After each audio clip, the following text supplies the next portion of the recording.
Hey guys, it's Murph. I just wanted to do a quick video for you guys. I'm changing front wheel bearings on a 2008 Dodge Avenger, and this is without the ABS sensors. I don't set up a tripod to do the video, so I just show you guys a quick overview of what you have to do. Alright, so I already got the wheel off, and on this you might have a regular rim. I had a hubcap. I take the hubcap off, and then underneath the hubcap I got 5 19mm lug nuts. You take those off. You know, if you have a rim, you just take the lug nuts off. There's no hubcap. And then the wheel was kind of stuck on, so I just hit it from the back with a rubber sledgehammer and knocked the wheel off because it hadn't been taken off in a while. You get the wheel out of the way. All right. Next, you're going to have your brake caliper. Okay. Now that's going to be mounted to the caliper bracket, and through the back side of the caliper, you're going to have two bolts, 14mm sliders. They're 14mm. You take those out. They slide out the back. And then maybe use a pry bar. You can pry the caliper kind of loose and then pull it off. I like to hang it up from the spring here with a zip tie so it's out of the way. Okay.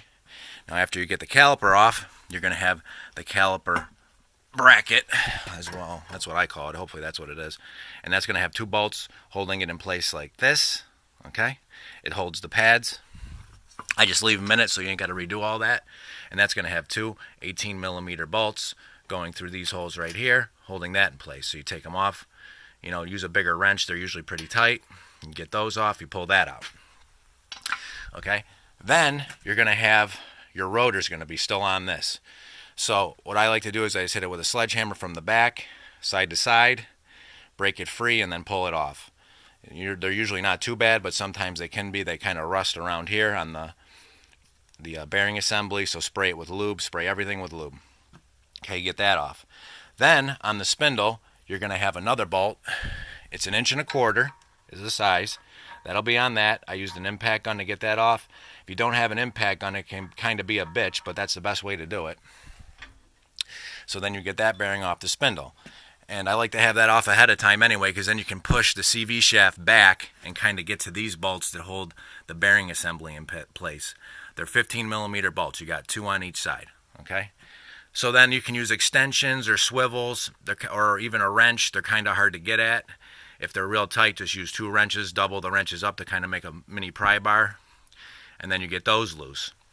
Now this has usually been on for a while, so it'll be stuck in place. So again, I just use a 2-pound sledgehammer, hit it on this side, hit it on that side, and spray lube around the seam here and kind of break it free. And eventually it'll fall off. Just watch, don't let it fall on your foot. And you take that off, and then when you put the new one on, you just go from corner to corner with the bolts to suck the new bearing assembly back into place. And then installation is just the removal, or the opposite of the removal. And it's not a big deal, guys. And like I said, I don't have the ABS stuff, but your car might. If you have to, you just remove it, get it out of the way. That way you can do everything without breaking it. And that's it. It's not a big deal. And again, it's just something you can do, hopefully with some simple tools, and do it at home. All right, guys, this was Murph. I'll catch you in the next one.